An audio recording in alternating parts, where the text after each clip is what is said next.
Blitzer, apa kabar? Mudah-mudahan dalam keadaan yang sehat. Kalaupun nggak sehat, tetap semangat dan jangan lupa bahagia. Saya senang sekali karena hari ini ada program spesial wawancara eksklusif bersama seorang perempuan inspiratif yang ada di Surabaya. Dan beliau sangat berpengaruh tentunya pada dinamika dan juga produktivitas perempuan-perempuan yang ada di kota Surabaya. Dan beliau mendampingi Bapak Eri Cahyadi sejak 26 Februari 2021. Dan hari ini dalam rangka memperingati Hari Kartini Women Blitzer dan juga hari jadi womenblitz.com yang ke-7 tahun, saya akan menghadirkan wawancara eksklusif bersama Ibu Rini Indriani, Ketua Tim Penggerak PKK Kota Surabaya. Oke, selamat pagi, siang.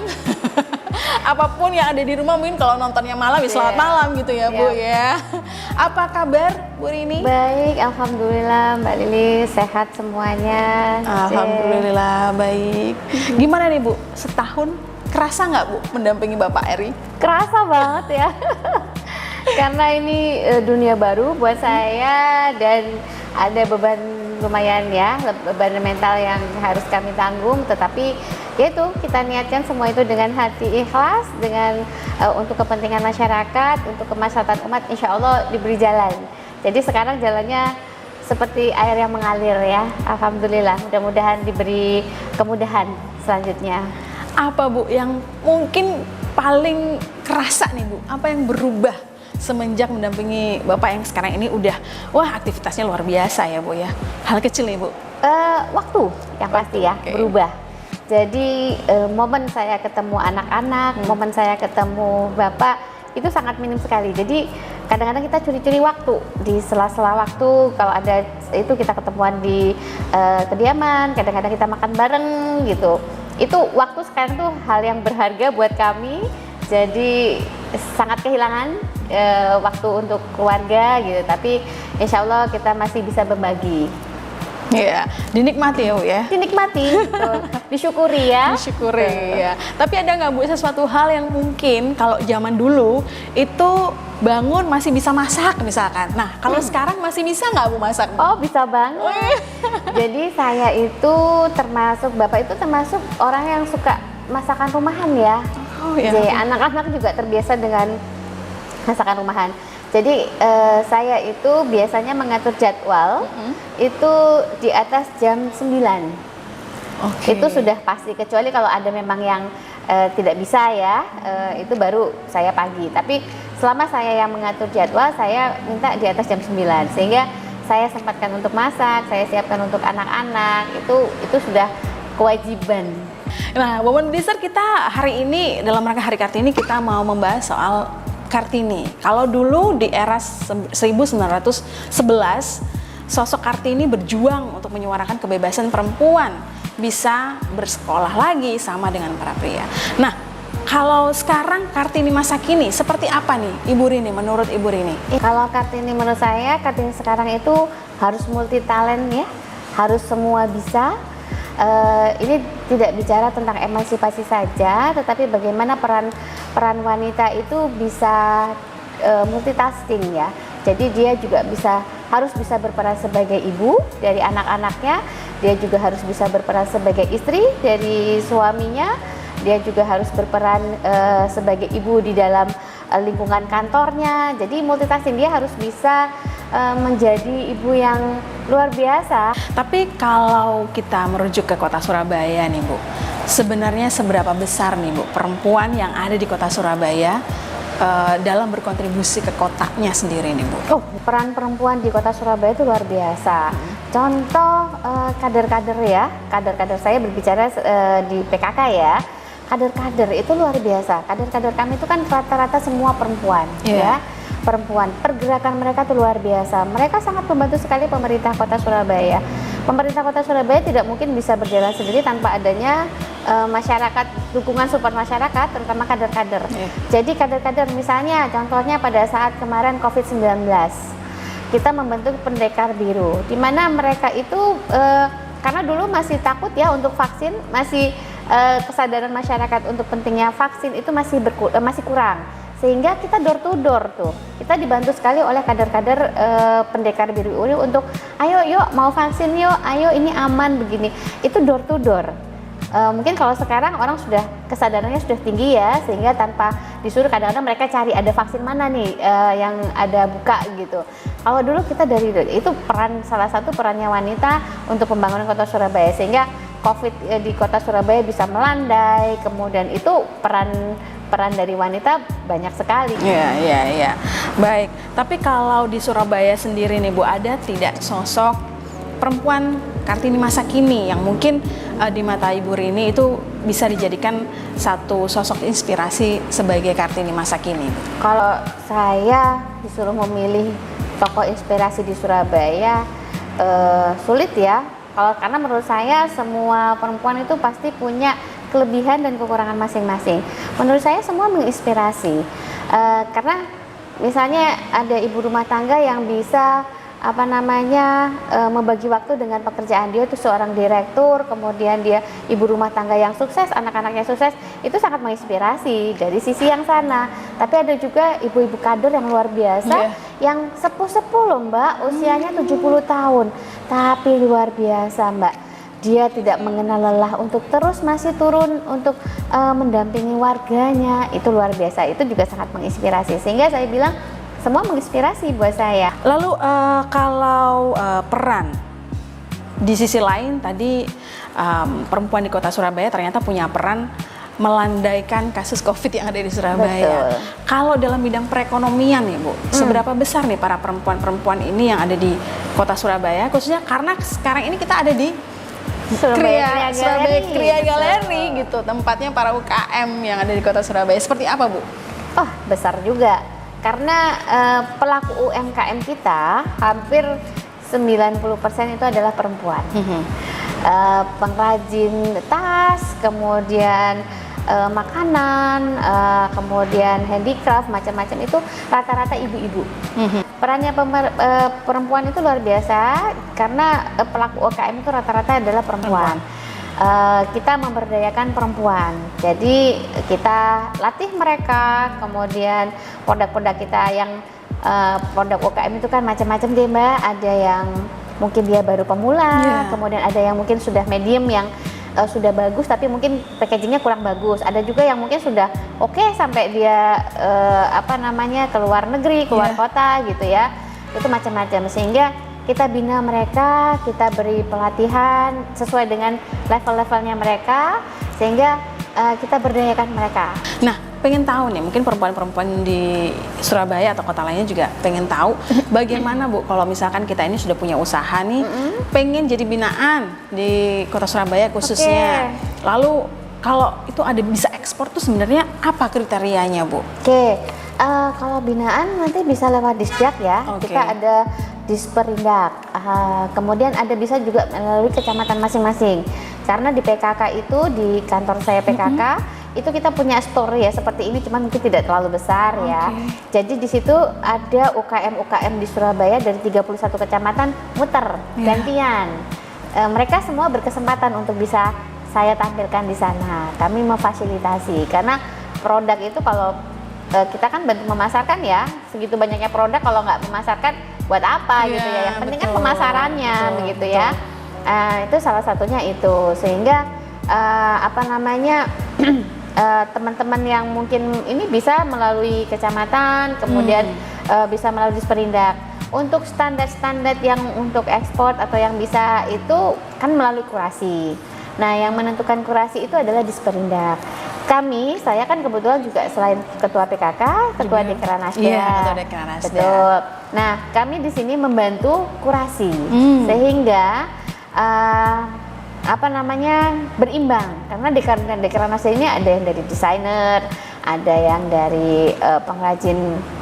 Kita punya passion sendiri-sendiri, sehingga kurasi itu lebih akurat ya, dari segi misalnya jahitannya kurang rapi, itu kan termasuk kurasi, karena kita harus bersaing dengan produk-produk luar, dengan produk-produk branded dan lain-lain.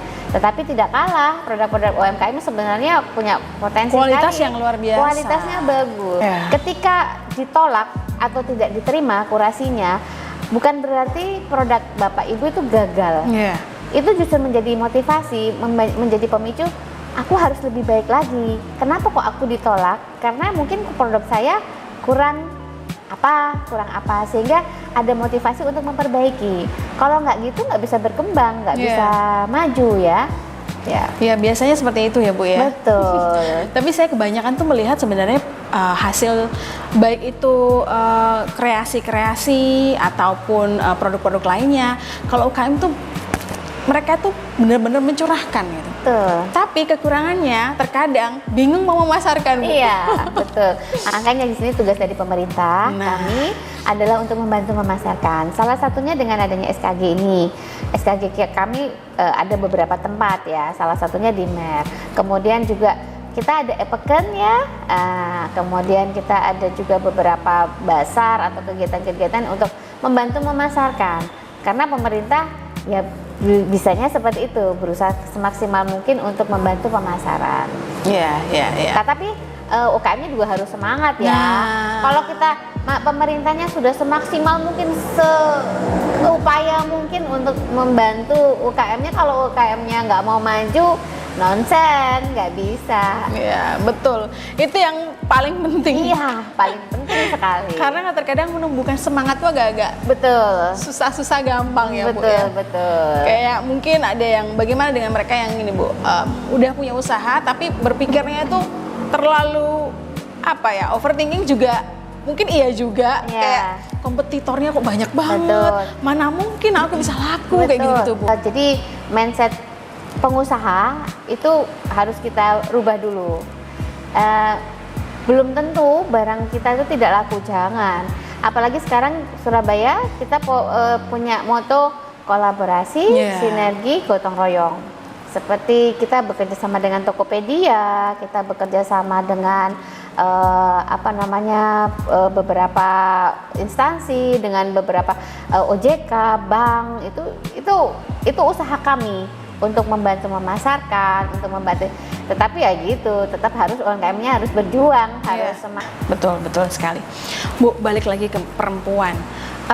Ada nggak, Bu, mungkin pengalaman yang Bu Rini sempat bertemu dengan para perempuan yang ada di Surabaya, mereka punya potensi, namun mereka kadang suka rendah diri, atau kalau sekarang mungkin bahasanya ada soal kesehatan mental ya, Bu ya. Lewat sosial media, para perempuan ini sering membandingkan diri mereka dengan perempuan-perempuan yang lain gitu.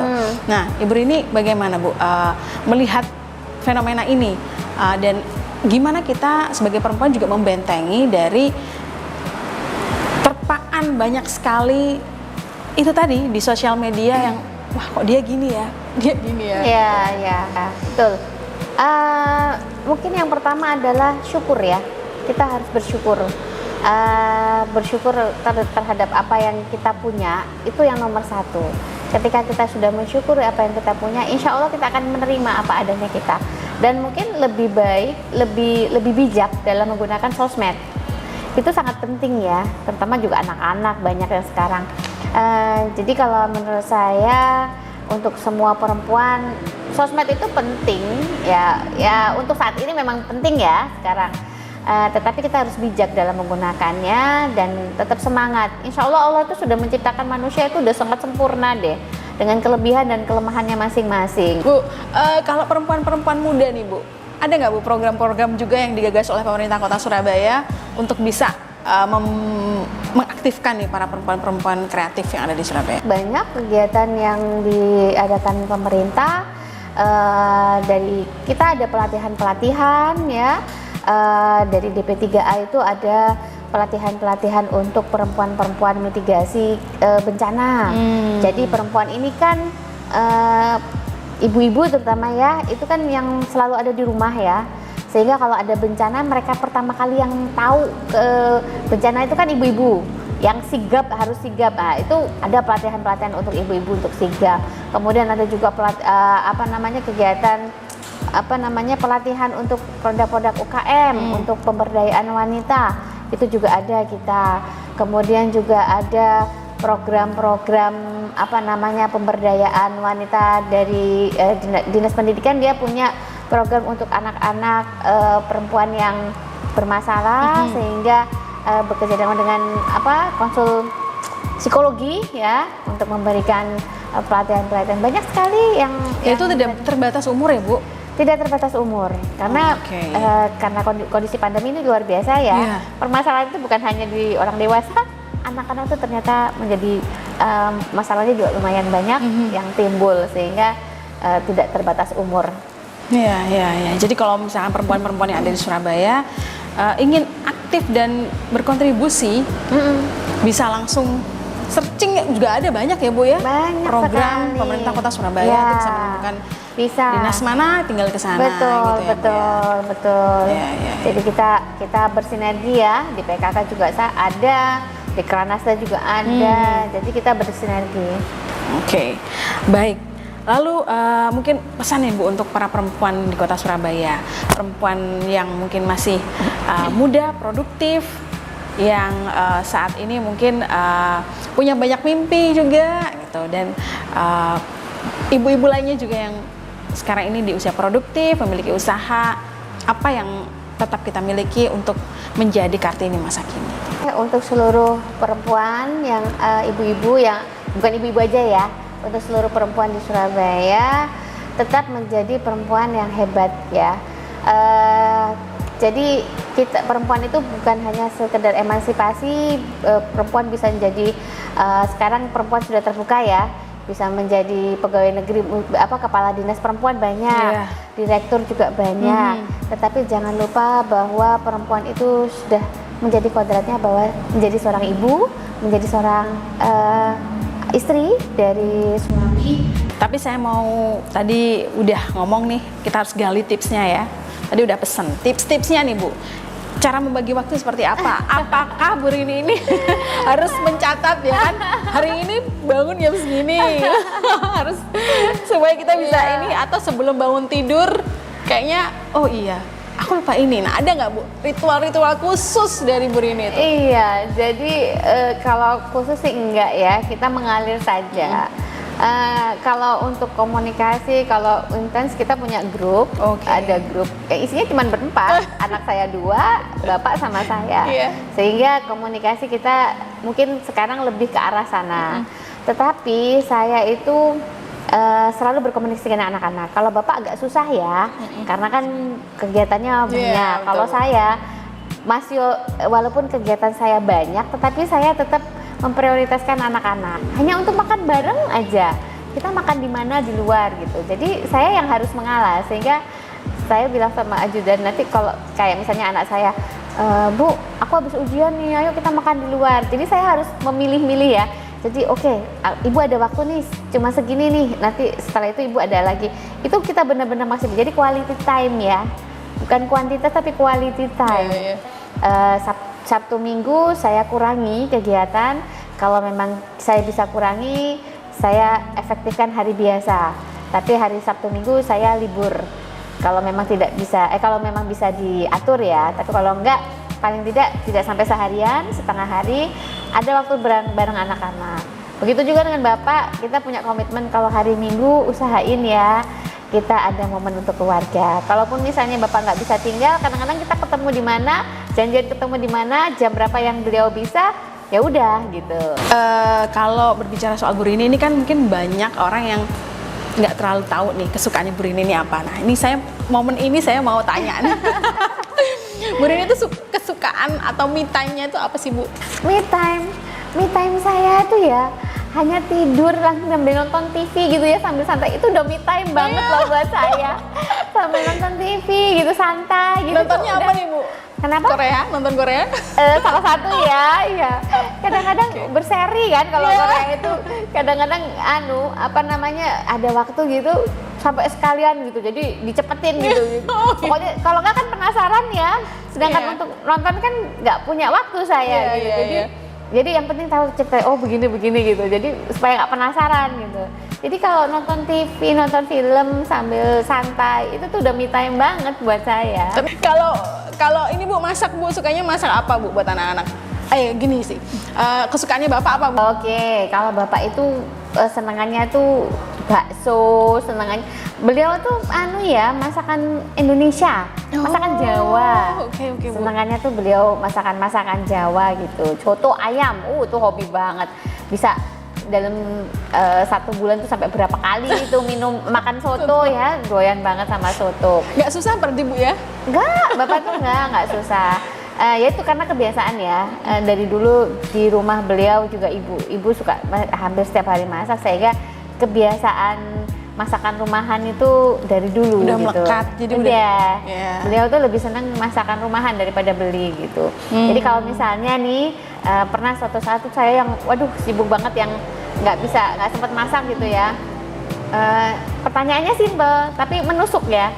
Kamu nggak masak gitu. Waduh. Wah, kalau udah gini berarti udah harus masak nih ya. Udah waktunya masak nih. Kalau sering beli kan dia tahu ya ini bukan masakan saya gitu. Kamu nggak masak ya gitu. Wah, itu udah tusukan tuh saya. Berarti saya besok harus masak nih gitu. Jadi gitu. Bapak nggak rewel sih, alhamdulillah. Yang penting masakan rumahan ya. Iya. Semua doyan, yang paling doyan tuh soto ayam. Favoritnya ternyata soto ayam. Soto ayam. Sama Nggak jauh-jauh. bakso. Iya. Bakso manapun dia udah hafal tuh. Ini bakso ini ya, udah tahu dia. Kalau Ibu sendiri nih udah masakin Bapak, anak-anak, Ibu sendiri sukanya apa, Bu? Saya sukanya pentol. Nggak jauh-jauh dari Bapak ya? Bakso Simpel, pentolnya ya, Bu ya? Masakan Korea atau apa tidak bisa mengalahkan pentol. Pentol tuh nomor 1 menurut saya. Iya, baik. Terima kasih banyak, Ya, Bu, sama-sama. atas waktunya hari ini. Senang sekali saya bisa ketemu dengan Ibu Rini. Matur nuwun. Mengenal lebih dekat, Ya. mengenal lebih dekat keluarga juga. Ya. Ternyata di rumah itu sesuatu yang sederhana itu sangat disyukurin. Iya, betul. Ya, luar biasa. Woman Blizzard, terima kasih sudah menyimak dari awal sampai akhir. Jangan lupa juga subscribe YouTube kita, like dan juga komen. Follow juga sosial media kita di @womanblitz dan klik womanblitz.com for your daily inspiration. Terima kasih. Terima kasih.